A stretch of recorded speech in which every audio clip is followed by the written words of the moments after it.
Good afternoon, ladies and gentlemen. For the next hour, we have a session for you on air quality and citizen science. And I'll just put my first slide up for you. Get the right one, sorry. Let's bring the right one up. The session itself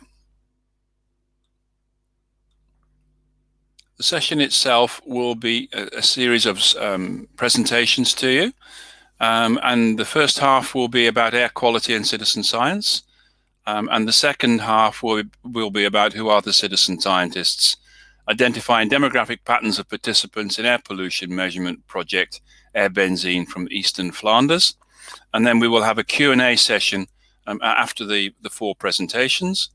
Our four presenters are Hester Volten from the National Institute of Public Health and the Environment, and also a member of the working group, EXA working group on air quality, and Marta Oliveira, who is also on the EXA air quality working group. The two speakers for the second half, Elizabeth Cuypers, a project manager AIRbezen from the University of Antwerp, and Roeland Samson, Professor of Land and Forest Management, again from the University of Antwerp.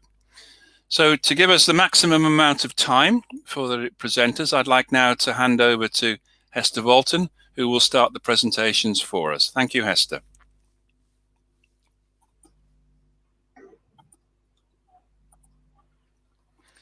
So if Hester will bring her slides onto screen, please. Yeah, I'm trying. Can you see it? It just needs to be full screen now. There we go. Yeah. Okay. Thank you very much, Martin. I'm going to tell you a little bit about citizen science and air quality as a representative of air quality. The last time we had an EXA conference in Geneva, we had a great time, especially with all the air quality people hanging out together. And at some point, a colleague of mine, air quality, Linda, actually, she said, Hester, wouldn't it be a great idea to start an EXA working group on air quality? So we talked to a number of people and everybody thought it was a great idea. So that's how we got started. We started the working group on air quality, and why are we working on air quality? Why is there so much energy going on in air quality? Well, simply because air quality problem, air pollution has a huge impact on health and climate worldwide. And whereas you can do something about your diet, eat more healthy, or stop drinking or stop smoking, you cannot stop breathing. So there is therefore a lot of interest from citizen science all over the world in what the air quality is and people wanting to take responsibility. So there's lots of things going on in air quality, and still as a working group, we sat together and we said, there's so many projects going on, so many ways that we could work together, but still there are so many differences between different countries, different ways of working, but also between grassroots organizations and institutes having to work together. So we decided to, rather than talk a lot about this, to really do something about it.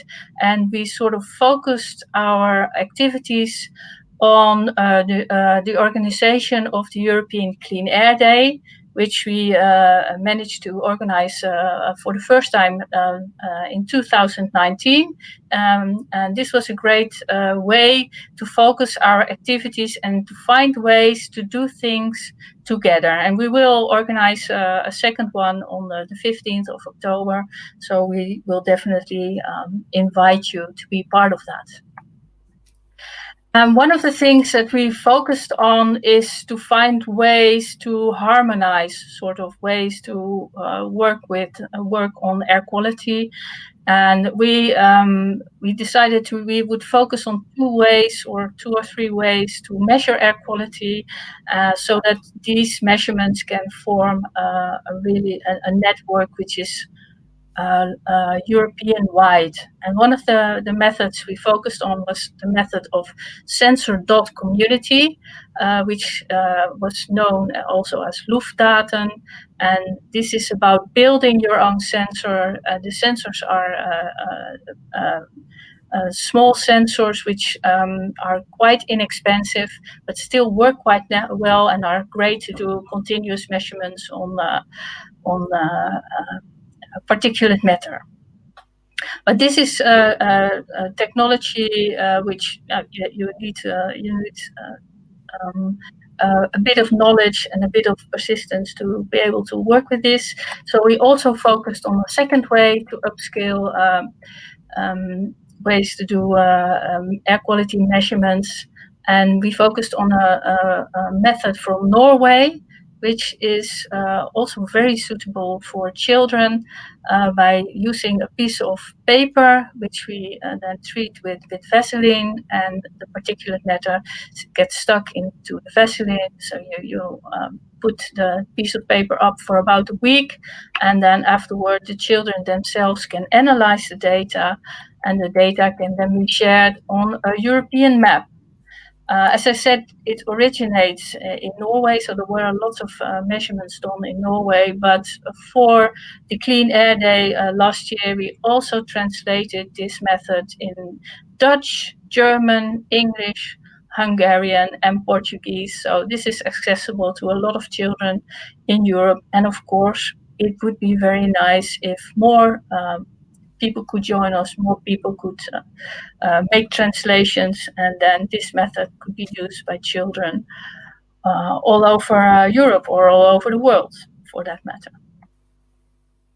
So also for the Clean Air Day in 2019, we organized lots of meetups, lots of meetings of projects and people doing measurements in Germany, Italy, the Netherlands, also Greece, Budapest. Everybody was welcome to enter with their own meetup.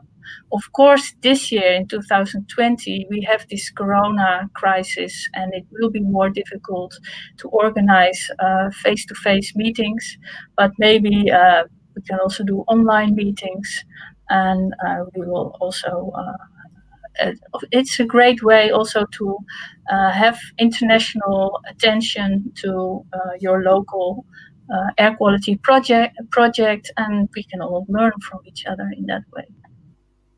So please join the Clean Air Day 2020 and go to the website and just tell us, give us your ideas, or borrow the ideas from other people and join one of the larger scale projects. Another thing we were working on to also upscale and make available for on a European scale was surveys. Here I give you the link to a survey, which is really to compare and to study different types of air quality projects all over Europe. But we are also going to work on a survey which is more intended for use in a citizen science project. For example, if you have a citizen science project and you start it and you want to know what is driving people, what are their concerns, it would be great to have such a survey which is which you can use in different countries for different projects, so they become more comparable. So this is some of the activities we had as an air quality group, but there are more working group activities. For example, there will also be lectures. And to give you a flavor of what these lectures are all about, I will give the word now to Marta, who will tell you about one of the upcoming lectures. She will not give the whole lecture. To really see the whole lecture, you will have to join our working group, and you will be very welcome, and she can tell you more about it.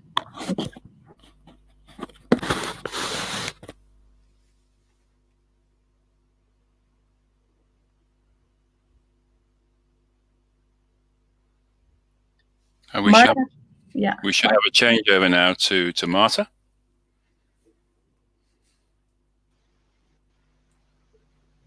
Yes, thank you. Hester, can I have the slide?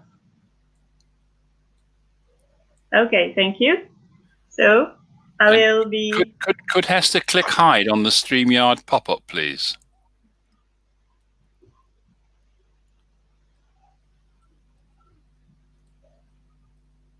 Okay, let's keep going until that happens, Marta, or we will run out of time. Okay, so hello everyone. My name is Marta Oliveira, and I will be presenting assessing air quality information on both sides of the Atlantic, to perspectives on governmental and citizen science data. This is a joint work with Kate Stone. Unfortunately, Kate cannot be here with us today. So please have the next slide. So I'm from Lisbon, Portugal. My background is environmental engineering and science communication. And Kate is from San Francisco, USA, and the founder of Science Connected, and an NGO, a nonprofit, sorry. So we are both members of the AXA Empowerment Working Group, and I am also a member of Air Quality Working Group. Next slide, please. So why choose Lisbon and San Francisco, and why focus on air quality? Well, both cities are by the coast. They both have air quality monitoring and sometimes air pollution peaks. And also due to their climate and location, are very likely to suffer increasing effects of climate change, such as heat waves and poorer air quality. They also have different citizen science contexts, which make them interesting to compare. Besides that, San Francisco is one of the 5 sustainable cities making a difference for the planet, and Lisbon, the capital of Portugal, is the 2020 European Green Capital. Next slide, please. Thank you. So, from our proposal to the conference, we selected here 3 topics to share with you. And these topics are communicating air quality data. Is data available to everyone? The locus of control, meaning the citizens' role in contributing to the definition of air quality standards and practices. And finally, the way each country's environmental protection agencies commit to the use of low-cost sensors and citizen science in air quality management. Next slide, please. Okay, so now, and I don't know who our audience is, but probably many of you are familiar with air quality data and air quality data shared online. So you probably know it is usually displayed on a map, usually using a color code. So green is good, red is bad air quality, and involving numbers.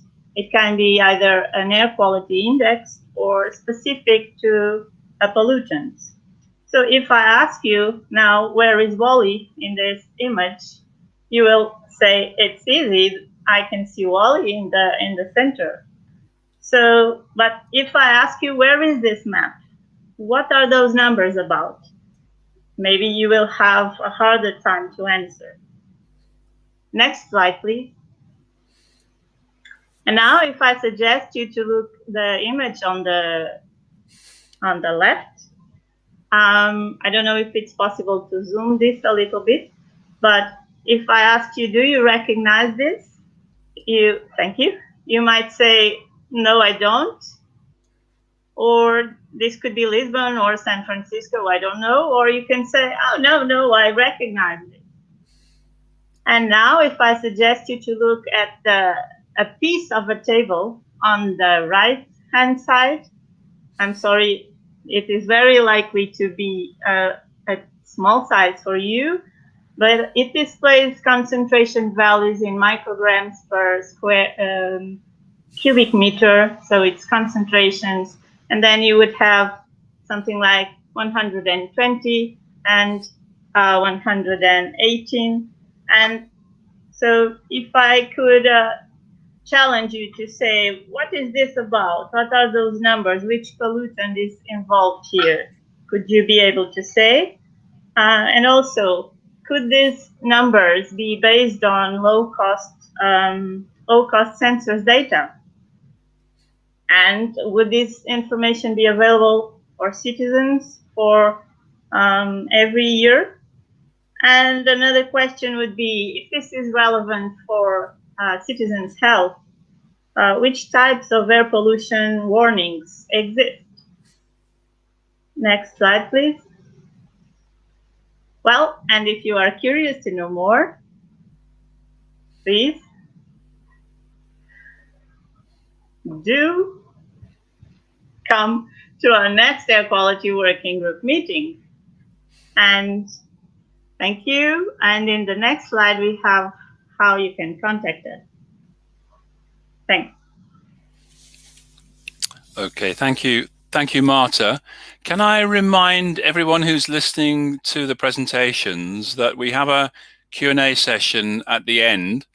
And if you would like to put your questions into the chat box on the Vimeo chat box, and then we can actually bring them forward and present them to the speakers before we get to the Q&A session, so we can get ourselves prepared. So please put your questions into the chat box on the Vimeo stream. Okay, we're now going to move on to Elizabeth Cuypers, who is going to talk about who are the citizen scientists in air quality.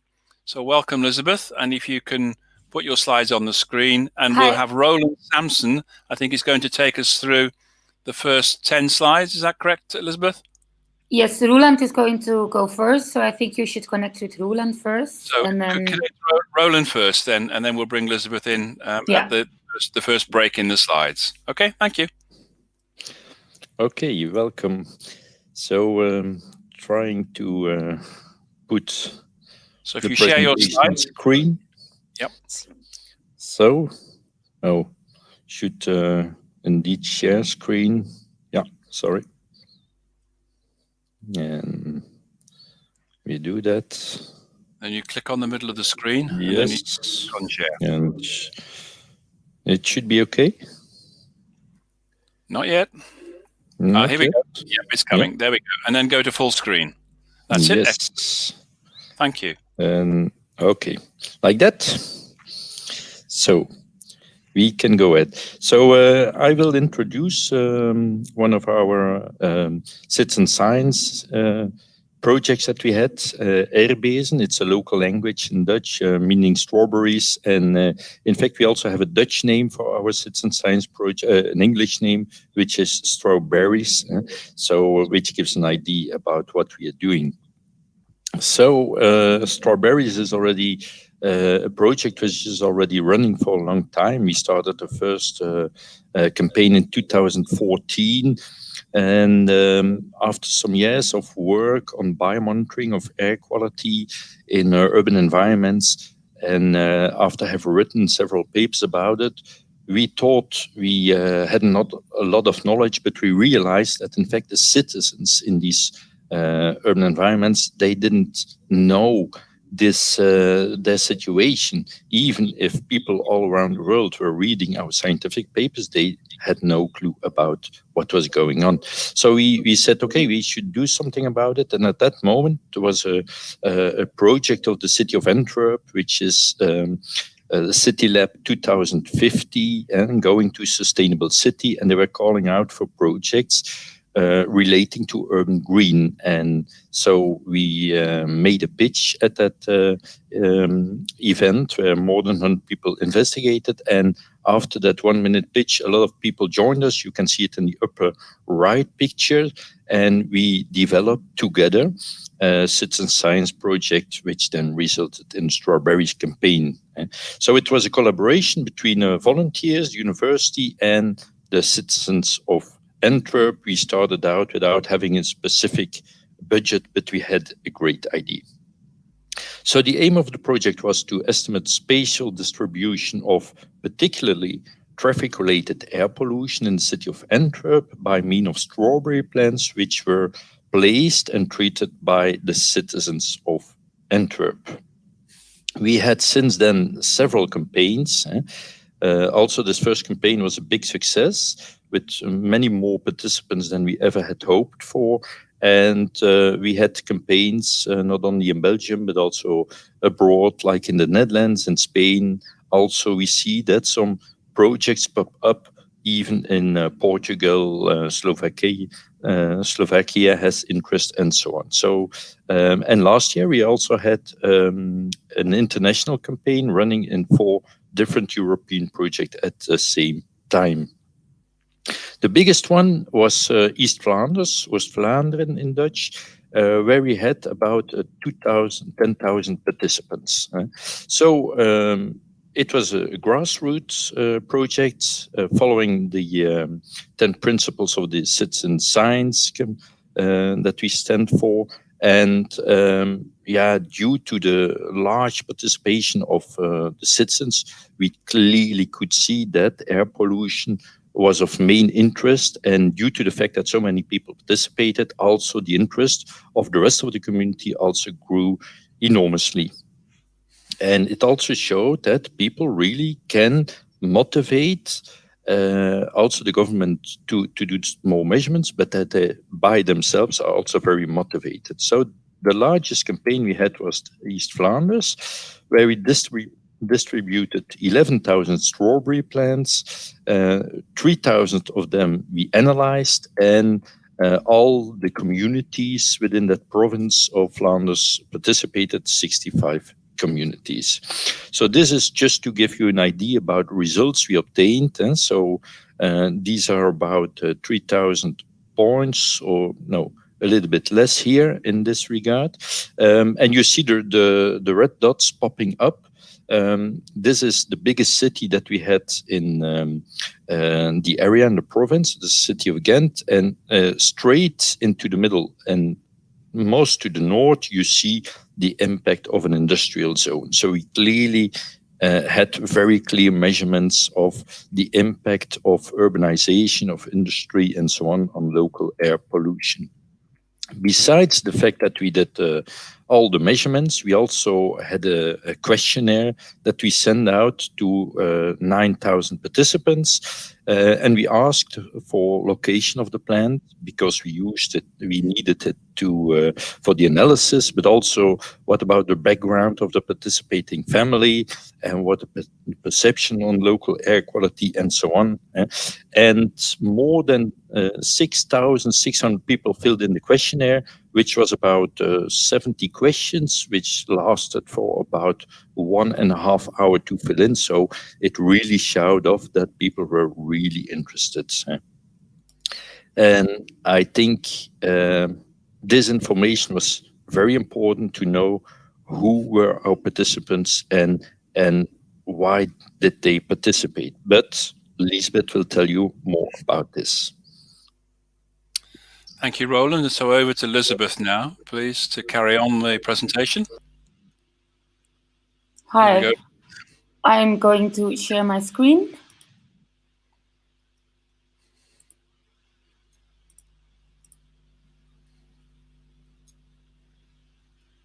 And you can see it now, right?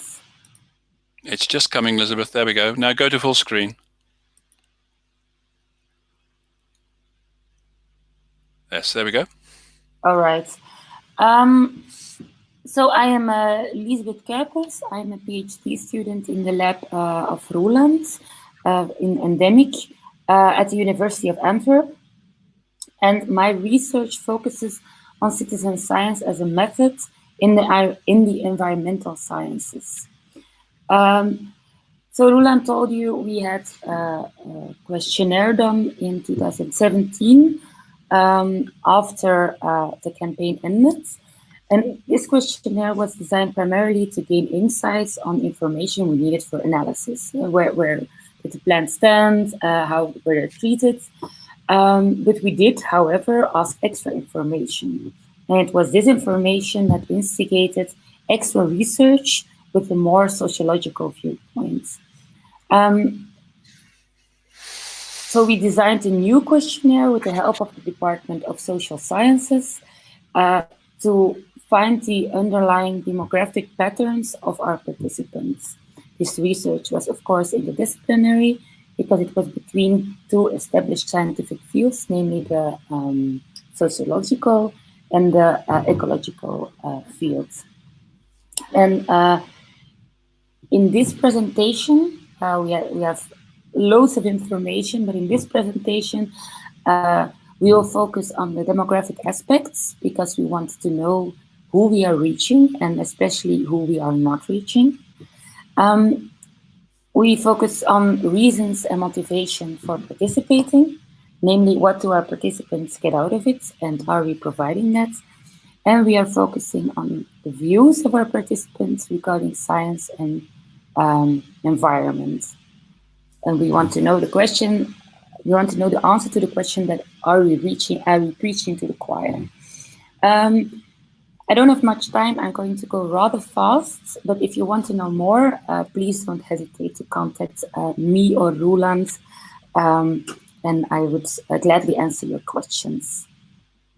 So the design of the study, we sent a mail to all the participants of AIRbezen East Flanders, and in that mail there was a link to a questionnaire. We sent the mail out to over 9,600 people. It ran for 1 month. More than 3,000 people clicked the link, and 1,485 people exactly filled in the questionnaire for more than 25%, and it were those answers we took into account when rendering the data. Our survey was quite long. It had 61 questions, which is very long for a survey indeed. So it took people approximately 40 minutes to fill it in. Of course, we had some constraints and limitations. In a sociological study, it's impossible to do baseline measurements. In a lab, you can measure your baseline, your zero, but in sociological context, that's not possible. So we tried to compare some of our data to the social cultural shift survey. I'm going to come back to that later. That's how you know already. As I said, the questionnaire was very long and that deterred some people, but we needed all this information to make a multivariate cross-steps. And lastly, it was very difficult to inquire after the social economic status of people.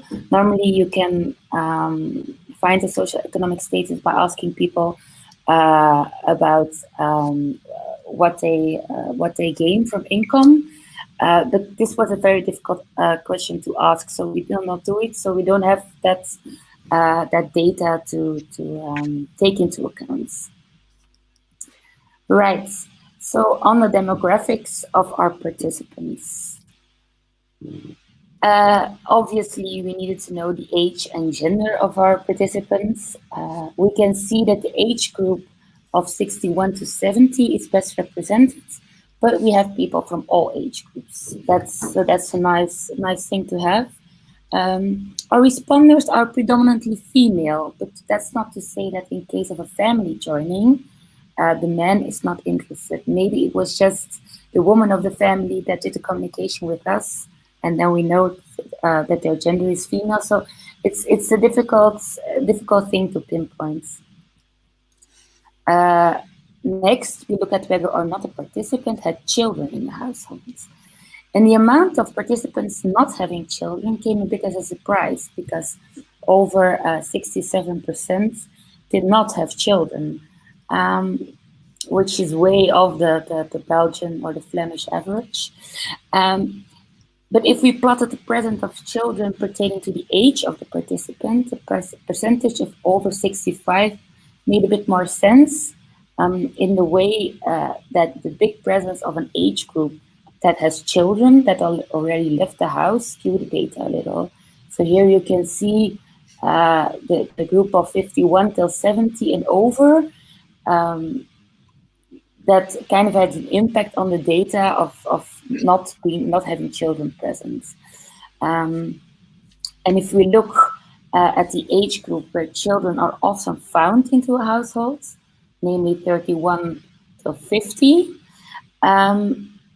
You can see... Elizabeth, can I just interrupt a second? Oh, I think you've done it, which was to click hide down the screen to give a clearer view. So you just click on hide down the screen. Thank you. Have I done it? I think so, yes. And you're not pressed for time. You're okay for time. Okay. So in this age group, 25% of this age group doesn't have kids. However, the Belgian percentage of people that choose not to have children is 13%, which is way lower than a number here. So we can conclude that compared to the Belgian average, fewer participants have children into their households. Of course, the ethnographic background of the participants is an important element to take into account when looking at the demographic patterns. In 2016, 20.5% of the Flemish population is of foreign origin. But in our study, which was done in 2017, we see that only 2.6% of our participants is of foreign origin.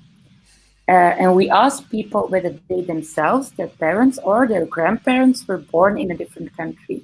And if that answer was yes, we counted them as having a foreign origin. This is quite a broad definition of the term, but still we have very low numbers.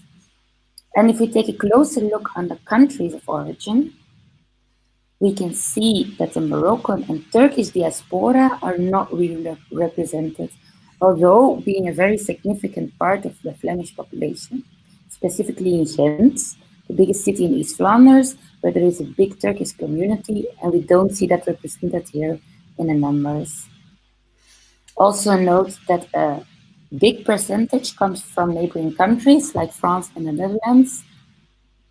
So if you see with over 70% of our participants coming from our participants of foreign origin coming actually from neighboring countries, you can say that our study didn't appeal to, or our communication didn't reach people with an ethnic background. And lastly, on the demographics, we can say that contrary to popular belief, we did reach people without a higher education. You can see here that 66% has a higher education, but we did manage to reach 34% without a higher education. The Flemish percentage of higher educated population lies on 59%. So that's not that big a difference from our 66%. And if we plot age against educational level, we can see that the lower education is not specifically concentrated within the older ages. You would suspect that it's all here in the 71 older than 80 group. But in the oldest age group, more than 34% only has a higher education. Whereas in the age group of 26 until 30, the youngsters, more than 30% doesn't have a higher education. So in that way, you can say that almost every age group hosts over 25% of lower educated people, contradicting the common belief that citizen science is only appealing to the highly educated. In conclusions on the demographics, we can say that we appeal to all ages, but slightly more to the group of 60 till 70. We can say that the study appears to be more appealing to women. We had slightly fewer than expected participants with children. We sadly did not manage to reach the population with different origin, but we did manage to appeal both to lower and higher educated people. Now, if we look at the reasons for participating in the citizen science project, we asked people for internal motivations and external goals they wanted to achieve by participating. Note that the main motivation is because air quality is an important subject, or they're concerned about air quality, they're interested in science.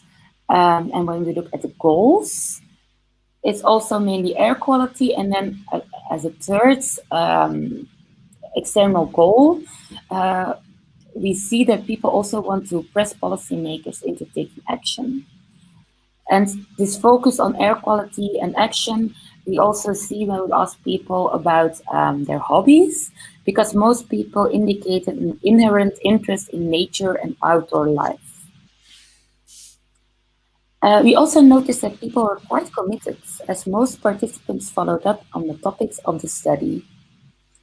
And to ask them, did you follow up on the results?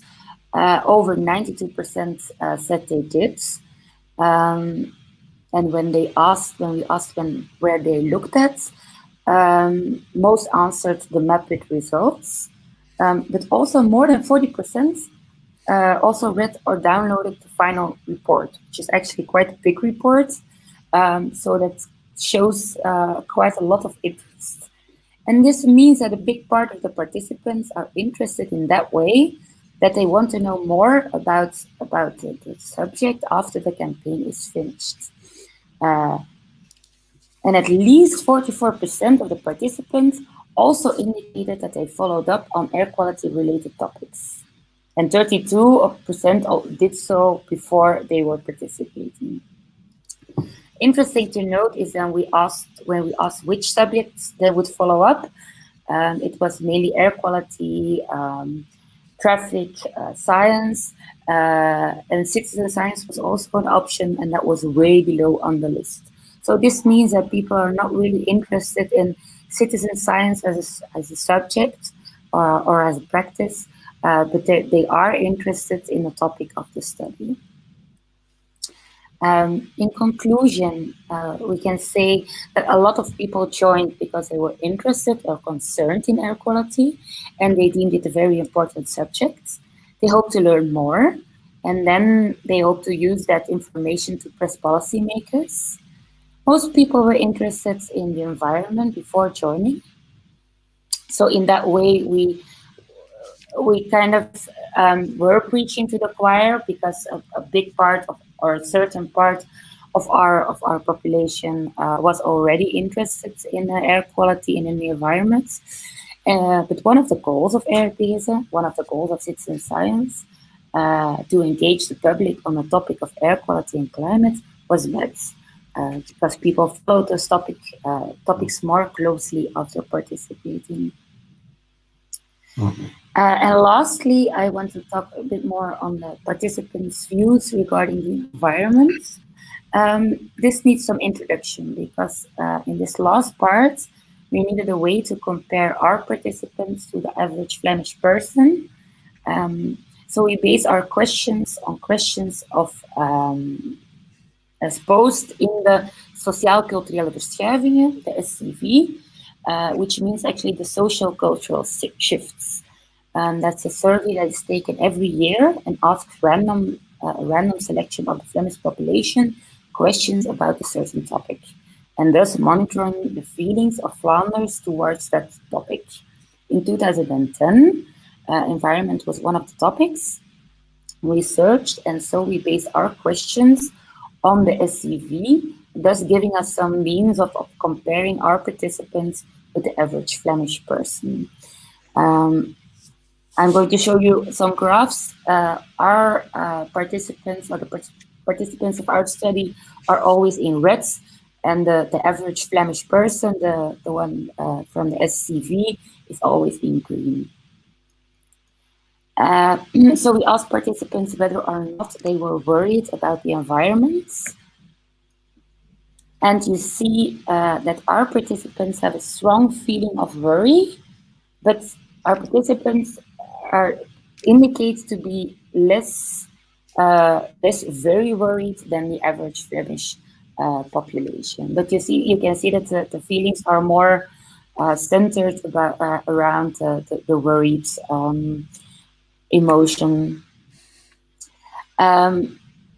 Next, this was a very difficult question to ask. Participants were asked if they deemed certain topics more important than the environment.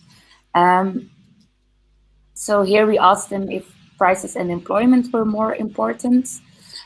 Here we asked them about the growth of the economy was more important. And then we asked them, is modern life and all its convenience is more important than the environment. And you can actually see that it's notable that our participants disagreed more strongly, thus deeming those topics less important than the environment. You can especially see that if you see prices and employment and growth, you can see that they disagree and strongly disagree are way higher than the average Flemish person. They're kind of it's not as hard visible in the modern life, but also there you can see that more people tend to disagree or to strongly disagree when they have participated in our study. And finally, we asked what their viewpoints were regarding science.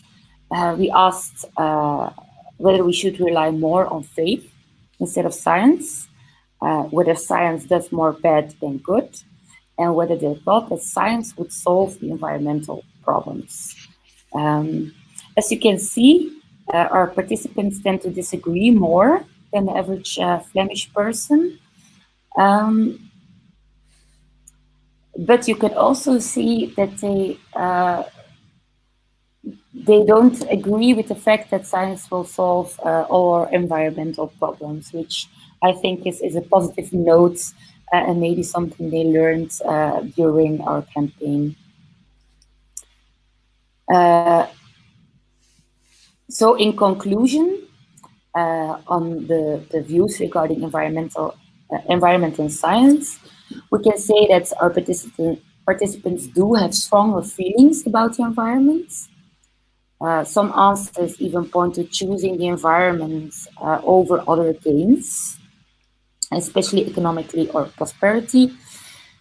And our participants do have a general positive viewpoint towards science, more so than the average Flemish person, but they don't look that way for all the answers regarding the climate problem.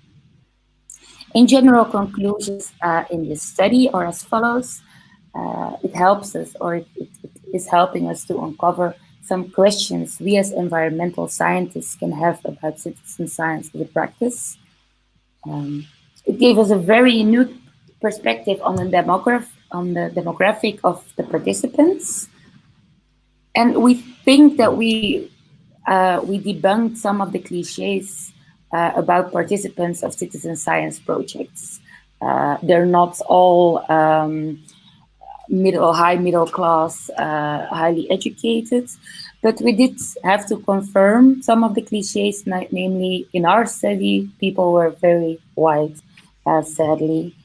And the next steps, as always, we can end this presentation with the proper adagio of every scientist that more research is necessary, and we hope to do so in our next campaign. Thank you for listening. Okay, if we could have all the speakers back on screen, please. We have a 15 minutes or so opportunity for questions from the audience. There are a few questions coming through. Quite a detailed one, I think, on the questionnaires was where you base your questions from. Are you drawing them from a common database, and how do you frame your questions?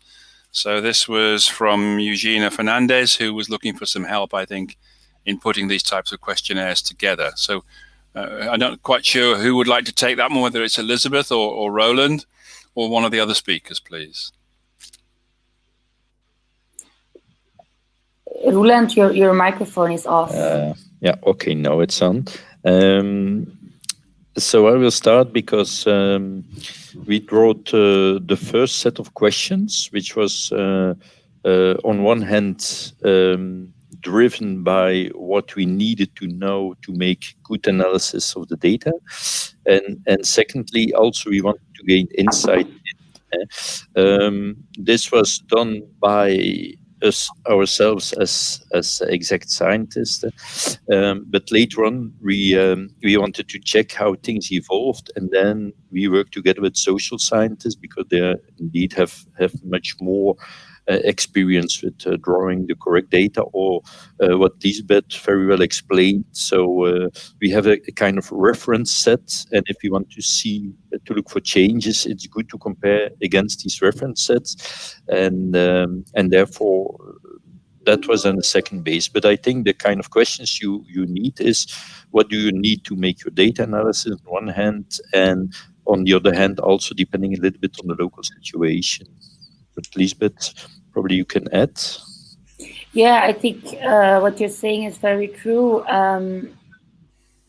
I think it's easy. It looks easier than it is. Like we had to have a lot of meetings with the social sciences to pinpoint exactly what we wanted to know, and you have to see that you can write very clearly and very precisely, because otherwise your answers are all wrong, because you're asking the question in a survey, and if people don't understand exactly what you're asking, then they can't ask you because you're not there.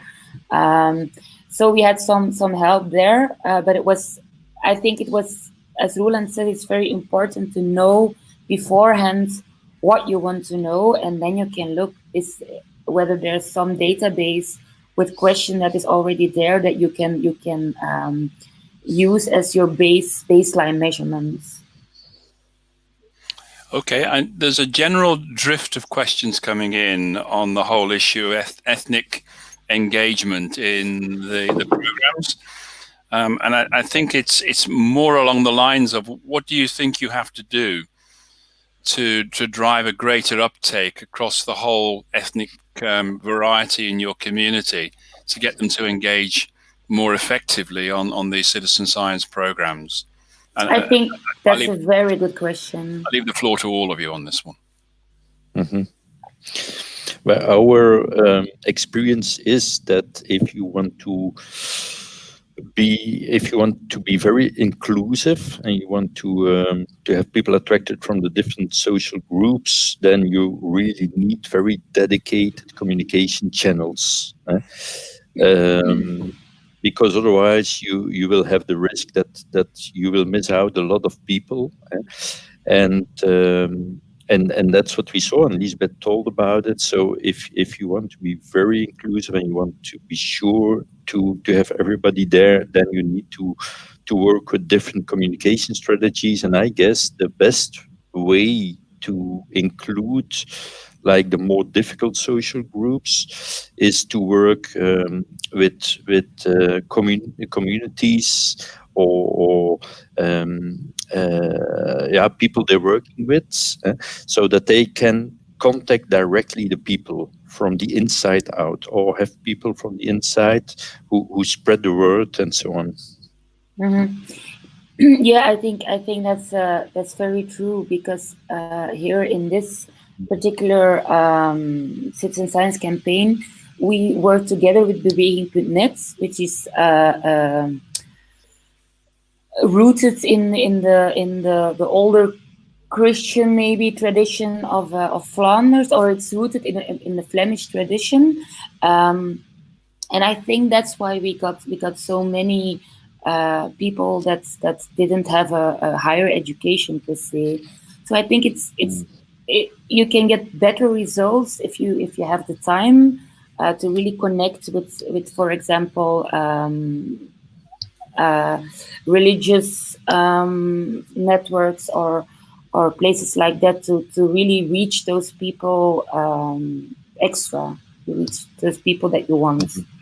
Okay, let me try a different tack on questions. I think all the surveys, all the work that you've been doing has been tied to the actual measurement of air quality. I wonder if you'd all like to comment on whether you think the time has arrived to link not just the monitoring of the air quality itself, but the health effects on individuals within the community at the same time. So, in fact, I wonder whether you would get a bigger uptake in communities, and particularly in the ethnic communities, if you were starting to widen the scope of what you were doing to bring in the citizen science component of the health effects of air quality. So again, perhaps Marta or Hester might like to to start on that one, and then we'll move up back to Roeland and Liesbeth? Well, if I can start, I think we have to take it in steps. I think it's a very interesting question, and this is really something we would like to do, to also include the health effects of air quality, and but this is a different field we are not very familiar with, and you run into privacy matters very quickly. For people to give their health information is more difficult than air quality information, which can be it's safer in a sense to give and anonymize. Also, it's this whole idea of measuring air quality yourself is not. We are working a lot with sensors, and these have developed incredibly over time. So what we see is that first you have to get the measurements right, and then you can do the interpretation, and then you can do this step by step. And I think we are all working towards this dot on the horizon where you have the health issue also included. I think it would be very exciting. So it's something we are not yet there, but we should go there probably.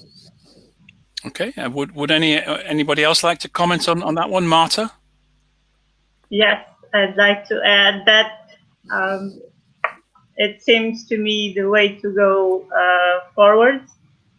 And also, obviously, considering with what Hester has just said, the ethical aspects, but also remembering from an early start, what is it that we plan to do with the data, and agree with the community and with the people involved.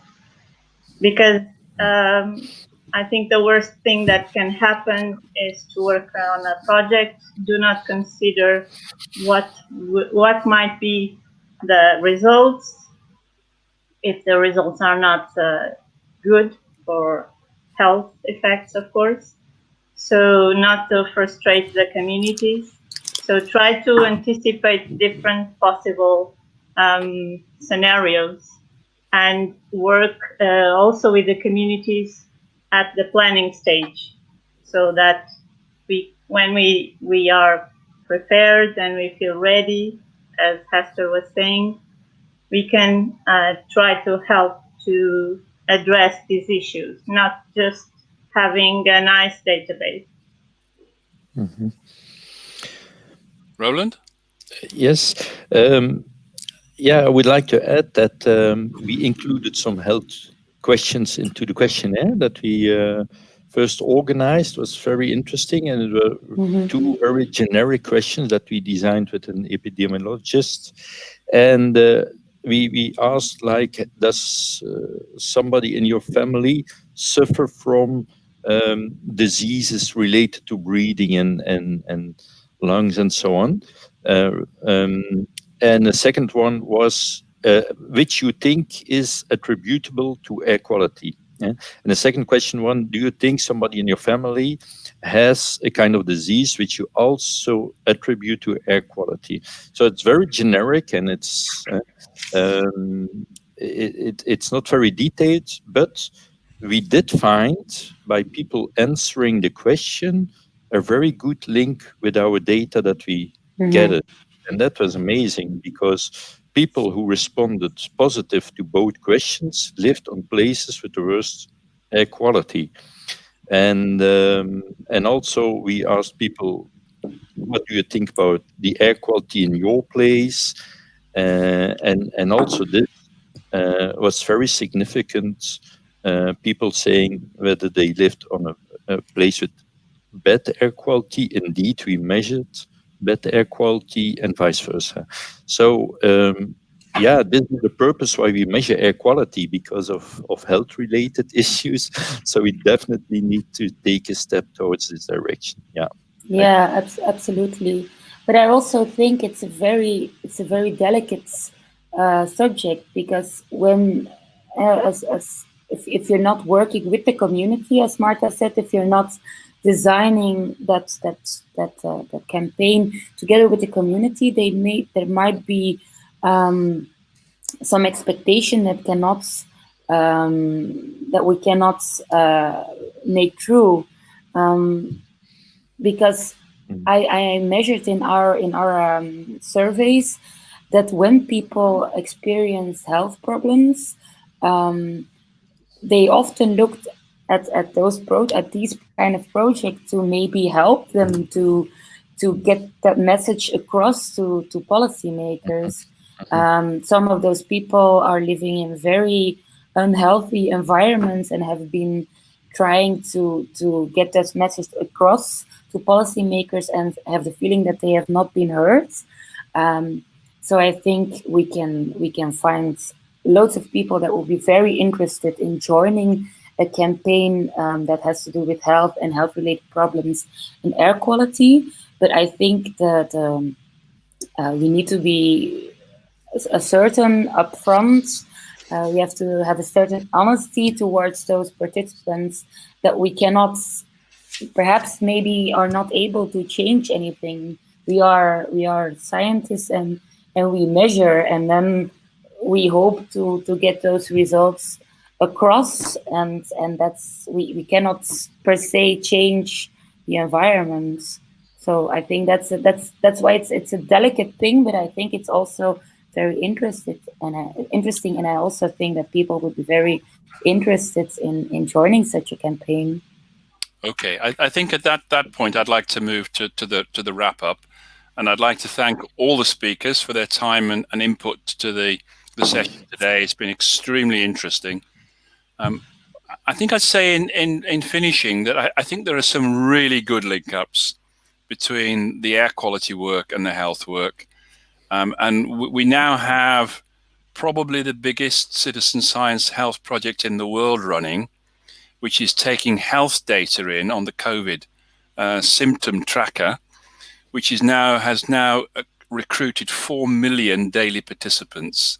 Now, this is a really powerful indicator that when people see their interests and health linked, they will take part. So I think a lot of the issues around confidentiality of data, we can learn from what has been done on the COVID symptom tracker. And so there's lots of opportunities, I think, to really strengthen the air quality work in that respect. The last one I would say is I think Flanders is also showing us for the very first time some really good examples where the air quality data is actually leading to behavior change. And people are beginning to recognize that they are in part responsible for the air quality that they're measuring. So again, lots of opportunities for scientific research around that whole issue of does it lead to behavior change, and does it increase political pressure on the policymaking process, again, to drive change. But I'd like to wrap up at that stage because a number of us have to now move on to another session, but to thank all the speakers very much for the input today. And there's lots of interest in the chat, which I hope you'll come back to, on joining the air quality working group from people not just in Europe, but outside Europe, because it is a global problem, not just a European problem. So thank you very much. Thank you. Thanks. Bye. Thank Bye-bye. you. Bye. Thank you. Bye.